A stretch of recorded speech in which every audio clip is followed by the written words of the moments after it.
Hi hello friends, welcome to the G K smart circle YouTube channel. ನೋಡಿ, ಶಿವಮೊಗ್ಗ, ದಾವಣಗೆರೆ, ಚಿತ್ರದುರ್ಗದ ಜಿಲ್ಲಾ ಸಹಕಾರ ಹಾಲು ಉತ್ಪಾದಕರ ಸಂಘಗಳ ಒಕ್ಕೂಟ ಅಂದರೆ ಇದನ್ನ ಶಿಮುಲ್ ಅಂತ ಕರೀತಾರೆ. ಸೊ ಇಲ್ಲಿ ಖಾಲಿ ಇರತಕ್ಕಂಥ F D A S D A ರೇಂಜಿನ ಹಲವಾರು ಉದ್ಯೋಗಗಳಿಗೆ ಇದೀಗ ಅರ್ಜಿಯನ್ನು ಕರೆಯಲಾಗಿದೆ. ಸೊ ಇದಕ್ಕೆ ಸಂಬಂಧಪಟ್ಟಂತೆ ಫುಲ್ ಡೀಟೇಲ್ಸನ್ನು ಕೊಡ್ತೀನಿ. ಅಂದರೆ ಹೇಗೆ ಅಪ್ಲೈ ಮಾಡಬೇಕು ಮತ್ತು ಏನೇನು ಓದ್ಕೋಬೇಕು, ಸೊ ಯಾವುದ್ರ ಮೇಲಿದೆ ಮತ್ತು ಫೀಸ್ ಎಷ್ಟಿದೆ, ಯಾವ್ಯಾವ ಉದ್ಯೋಗಗಳ ಟೈಪಲ್ಲಿ ಎಷ್ಟೆಷ್ಟು ಉದ್ಯೋಗಗಳಿದ್ದಾವೆ, ಎಲ್ಲ ಡೀಟೇಲ್ಸನ್ನು ಒನ್ ಬೈ ಒನ್ ಸಂಪೂರ್ಣ ಮಾಹಿತಿಯನ್ನು ಕೊಡ್ತೀನಿ. ಆಲ್ರೆಡಿ ಅಪ್ಲಿಕೇಶನ್ ಸ್ಟಾರ್ಟ್ ಆಗಿದೆ. ಸೊ ಆಸಕ್ತರು ಇದನ್ನು ಸರಿಯಾಗಿ ನೋಡಿ ಅಪ್ಲೈ ಮಾಡಿ. ನೀವು ಇದಕ್ಕೆ ತಕ್ಕಂತೆ ಸ್ಟಡಿ ಮಾಡಿದರೆ ನಿಮ್ಮನ್ನು ಬೇಗನೆ ನೀವು ಜಾಬ್ ತಗೊಳ್ಳೋಕ್ಕೆ ಒಂದು ಅರ್ಹರಾಗಿರ್ತೀರ. ಹಾಗಾದರೆ ಡೀಟೇಲ್ಸನ್ನು ನೋಡೋಣ. ಇಲ್ಲಿ ನೀವು ಅಪ್ಲೈ ಮಾಡಬೇಕು ಅಂತಂದರೆ ಯಾವ ವೆಬ್ಸೈಟಿಗೆ ಹೋಗಬೇಕು, ಎಲ್ಲ ಮಾಹಿತಿಯನ್ನು ನಾನು ತಿಳಿಸ್ಕೊಡ್ತೀನಿ. ಇದು ಎಫ್ ಡಿ ಎ ಮತ್ತು ಎಸ್ ಡಿ ಎ ರೇಂಜಲ್ಲಿ ಇರತಕ್ಕಂಥ ವಿವಿಧ ಉದ್ಯೋಗಗಳ ವರ್ಗೀಕರಣವಾಗಿದೆ. ನೋಡಿ, ಇಲ್ಲಿ ಸಹಾಯಕ ವ್ಯವಸ್ಥಾಪಕರು ಅಂತ ಒಂದು ಹುದ್ದೆ ಇದೆ. ಇದನ್ನು ಎಫ್ ಆ್ಯಂಡ್ ಎಫ್ ಅಂತ ಕರೀತಾರೆ. ವೇತನ ಶ್ರೇಣಿ ಇದಕ್ಕೆ ಬಂದ್ಬಿಟ್ಟು 83,700ರಿಂದ 1,55,200 ರೂಪಾಯಿವರೆಗೂ ಇದೆ. ಇದರಲ್ಲಿ 3 ಉದ್ಯೋಗಗಳಿದ್ದಾವೆ. ಓಕೆ, ಸೊ ಇದರಲ್ಲಿ ನೀವು ಅಪ್ಲೈ ಮಾಡಬೇಕಂದ್ರೆ ವಿದ್ಯಾರ್ಹತೆ ಏನಾಗಿರಬೇಕು ಅಂದರೆ, ನೋಡಿ, ಕೃಷಿ ವಿಜ್ಞಾನ ಅಂದರೆ ಅಗ್ರಿಕಲ್ಚರಲ್ ಸೈನ್ಸ್ನಲ್ಲಿ BSc ಮಾಡಿರಬೇಕು, ಅದರಲ್ಲೂ ಕೃಷಿಯಲ್ಲಿ. ಸೊ ಅವರು ಇದಕ್ಕೆ ಅಪ್ಲೈ ಮಾಡಲು ಅರ್ಹರಾಗಿರ್ತಾರೆ. ಇನ್ನೊಂದು ಪ್ರಮುಖ ಹುದ್ದೆ ಅಂದರೆ ವಿಸ್ತರಣಾಧಿಕಾರಿ, ದರ್ಜೆ 3ನೇ ದರ್ಜೆದಿದು. ಸೊ ಇಲ್ಲಿ ಮುಖ್ಯವಾಗಿ ವೇತನ ನಿಮಗೆ ಎಷ್ಟಿದೆ ಅಂತ ಗಮನಿಸಬಹುದು. 54,175ರಿಂದ 99,400 ಇದೆ. ಇದರಲ್ಲಿ ಟೋಟಲ್ 5 ಉದ್ಯೋಗಗಳಿದ್ದಾವೆ. ಇಲ್ಲಿ ಮುಖ್ಯವಾಗಿ ಯಾವುದೇ ಪದವಿಯೊಂದಿಗೆ ಕಂಪ್ಯೂಟರ್ ನಿರ್ವಹಣೆ ಜ್ಞಾನ ಹೊಂದಿರಬೇಕು.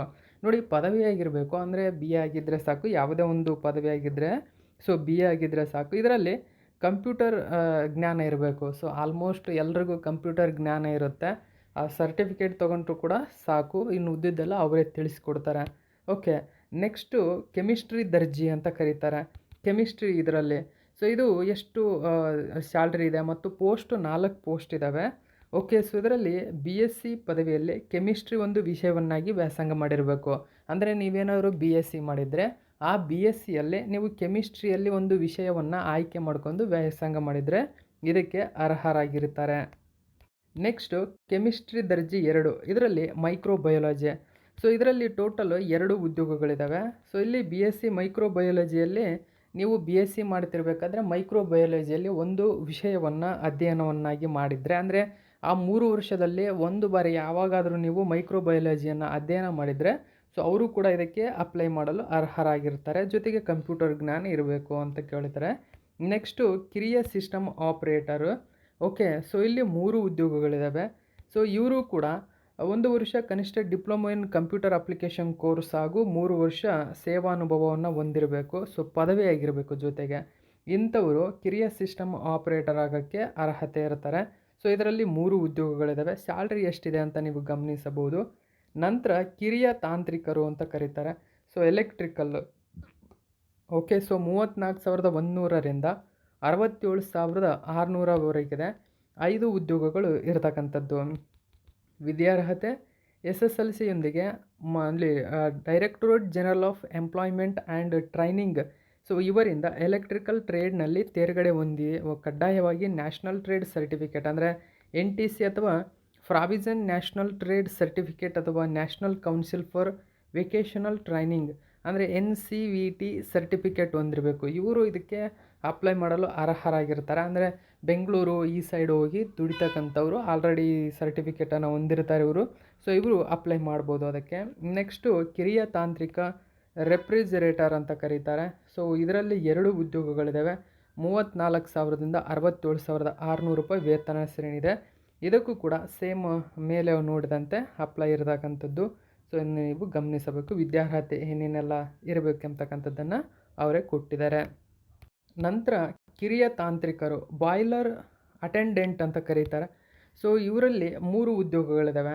ಸೊ ಇವರು 34,000ದಿಂದ 67,600ರವರೆಗೂ ಸ್ಯಾಲ್ರಿಯನ್ನು ತಗೊಳ್ತಾರೆ. ಸೊ ವಿದ್ಯಾರ್ಹತೆ ನೋಡೋದಾದರೆ SSLCಯೊಂದಿಗೆ ಇವರು ನಿರ್ದೇಶಕರು ಅಥವಾ ಬಾಯ್ಲರ್ ಮತ್ತು ಕಾರ್ಖಾನೆ ಇವರಿಂದ ಬಾಯ್ಲರ್ ಅಟೆಂಡೆಂಟ್ ದರ್ಜೆ 2, ದರ್ಜೆ 1ರ ಪ್ರಮಾಣಪತ್ರ ಹೊಂದಿರಬೇಕು.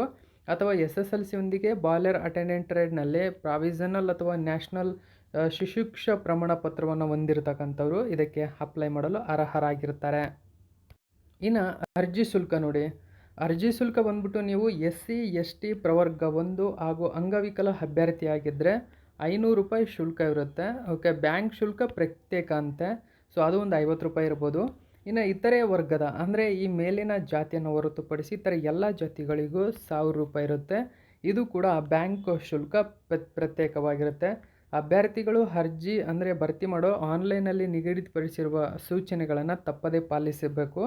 ಆನ್ಲೈನಲ್ಲಿ ಅರ್ಜಿ ಸಲ್ಲಿಸಬೇಕು ಮತ್ತು ಆನ್ಲೈನಲ್ಲೇ ನೀವು ಕ್ರೆಡಿಟ್ ಕಾರ್ಡ್ ಅಥವಾ ಡೆಬಿಟ್ ಕಾರ್ಡ್ ಆನ್ಲೈನ್ ಮೂಲಕ ಅರ್ಜಿಯನ್ನು ಸಲ್ಲಿಸಬಹುದು. ಸೊ ಇದು ನಿಮಗೆ ನೆನಪಿರಲಿ, ಇಲ್ಲಿ ಕೊಟ್ಟಿದ್ದಾರೆ ನೋಡಿ, ಆನ್ಲೈನ್ ಮೂಲಕ ನೀವು ಅರ್ಜಿ ಸಲ್ಲಿಸಬೇಕು. ಶುಲ್ಕ ಪಾವತಿಸಲು ನಿಗದಿಪಡಿಸಿರುವ ಕೊನೆಯ ದಿನಾಂಕ ಅಂದರೆ ಸೆಪ್ಟೆಂಬರ್ 29, 2025 ಕೊನೆಯ ದಿನಾಂಕವಾಗಿರುತ್ತದೆ.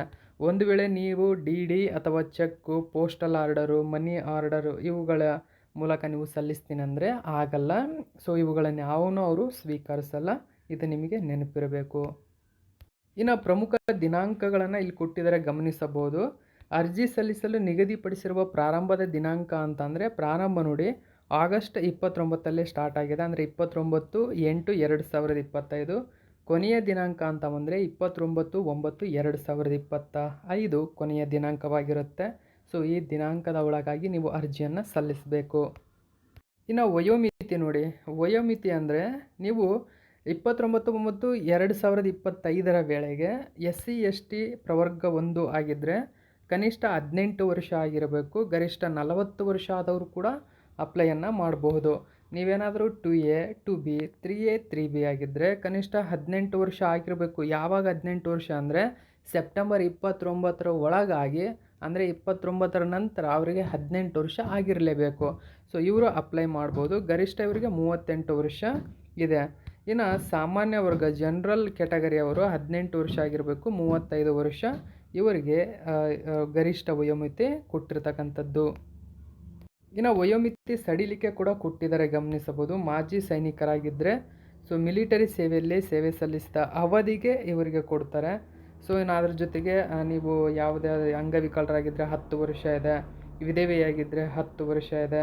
ಇನ್ನು NCC ಕೆಡಿಟ್ ಆಗಿದ್ದರೆ ಇವರಿಗೆ ಕೆಡೆಟ್ ಇನ್ಸ್ಟ್ರಕ್ಟರ್ ಆಗಿ ಸೊ NCCಯಲ್ಲಿ ಸೇವೆ ಸಲ್ಲಿಸಿದ ಅವಧಿಗೆ ಇವರಿಗೆ ಏಜ್ ರಿಲ್ಯಾಕ್ಸೇಷನ್ ಅಂದರೆ ವಯೋಮಿತಿ ಸಡಿಲಿಕೆ ಕೊಟ್ಟಿರ್ತಕ್ಕಂಥದ್ದು. ಓಕೆ, ಸೊ ಮೀಸಲಾತಿ ಕೂಡ ಇಲ್ಲಿ ಕೊಟ್ಟಿದ್ದಾರೆ. ಸೊ ಮೀಸಲಾತಿಗೆ ಅನುಗುಣವಾಗಿ ಏನೇನೆಲ್ಲ ಇದೆ ಅಂತ ಮಾಹಿತಿಯನ್ನು ನೀವು ಗಮನಿಸಬಹುದು. ಇನ್ನು ನೋಡಿ, ನೀವು ಫೋಟೋವನ್ನು ಅಪ್ಲೋಡ್ ಮಾಡಬೇಕಾಗುತ್ತೆ ಅರ್ಜಿ ಸಲ್ಲಿಸಬೇಕಾದ್ರೆ. ಸೊ ಪಾಸ್ಪೋರ್ಟ್ ಸೈಜ್ ಫೋಟೋ ಇರಬೇಕು, ಅಂದರೆ ಅದರ ಫೋಟೋ ಗಾತ್ರ 100 KB ಇರಬೇಕು, ಸಹಿತ 50 KB ಒಳಗಡೆ ಇರಬೇಕು. ಫೋಟೋ 100 KB ಒಳಗಡೆ ಇರಬೇಕು, ಫೋಟೋ 50 KB ಒಳಗಡೆ ಇರಬೇಕು. ಸಾರಿ ಫ್ರೆಂಡ್ಸ್, ಫೋಟೋ 100 KB ಒಳಗಡೆ ಇರಬೇಕು, ಸೈನು 50 KB ಒಳಗಡೆ ಇರತಕ್ಕಂಥ ಸೈನನ್ನು ನೀವು ಅಪ್ಲೈ ಮಾಡಬೇಕು. ಫೋಟೋ ನೋಡ್ಬಿಟ್ಟು ನಿಮಗೆ ಲೆಂತು ವಿಡ್ತು ಎಷ್ಟಿದೆ ಅಂತ 45 mm 36 mm ಇರಬೇಕು. ಸೈನ್ ಬಂದ್ಬಿಟ್ಟು ನಿಮಗೆ 35 mm 20 mm ಹಾಕ್ಕೊಂಡು ನೀವು ಅಪ್ಲೈ ಮಾಡಬೇಕಾಗುತ್ತೆ. ನೋಡಿ, ಭರ್ತಿ ಮಾಡಲು ಏನೇನೆಲ್ಲ ಎಲ್ಲಿ ಹೋಗಬೇಕು ಅಂತಂದರೆ ಆನ್ಲೈನ್ ಮೂಲಕ ನೀವು ಅರ್ಜಿ ಸಲ್ಲಿಸಬೇಕಾದ್ರೆ ಅಂತ ಒಂದು ಏನು ಮಾಡಬೇಕಂದ್ರೆ ನೀವು www.shimul.coop ಅನ್ನೋ ವೆಬ್ಸೈಟಿಗೆ ಹೋಗಬೇಕು. ಸೊ ಇಲ್ಲಿ ವೆಬ್ಸೈಟಲ್ಲಿ ಆ ಪರದೆ ಓಪನ್ ಆದಮೇಲೆ ಶಿಮುಲ್ ರಿಕ್ರೂಟ್ಮೆಂಟ್ 2025 ಅಂತ ಬರುತ್ತೆ. ಸೊ ಅದ್ರ ಮೇಲೆ ಕ್ಲಿಕ್ ಮಾಡಿ, ತದನಂತರ ಅದು ಓಪನ್ ಮಾಡಿಕೊಳ್ಳುತ್ತೆ, ಓಪನ್ ಅಪ್ಲಿಕೇಶನ್ ಅಂತ. ಸೊ ಅಪ್ಲಿಕೇಶನ್ ಓಪನ್ ಆಗುತ್ತೆ, ನಂತರ ಅಪ್ಲೈ ಅಂತ ಬರುತ್ತೆ. ಇಲ್ಲಿ ಅಪ್ಲೈ ಮೇಲೆ ಸಂಪೂರ್ಣ ನಿಮ್ಮ ಡಾಕ್ಯುಮೆಂಟನ್ನು ಅಪ್ಲೈ ಮಾಡಿ ರಿವ್ಯೂ ಕೊಡ್ತಾರೆ. ಸೊ ರಿವ್ಯೂ ಆದ ನಂತರ ನೀವು 3ನೇ ಆಪ್ಷನ್ನು ಎಡಿಟ್ ಮಾಡ್ಬೋದು. ನಂತರ ಫೋಟೋ ತದನಂತರ ಅಪ್ಲೋಡ್ ಮಾಡಿ ಎಸ್ ಕೊಟ್ಟು ನಂತರ ನೀವು ಸೈನ್ ಅಪ್ಲೋಡ್ ಮಾಡಿ ನೆಕ್ಸ್ಟ್ ಕೊಟ್ಟರೆ ನೀವು ಇಲ್ಲಿ ಅಪ್ಲೈಯನ್ನು ಮಾಡಬಹುದು.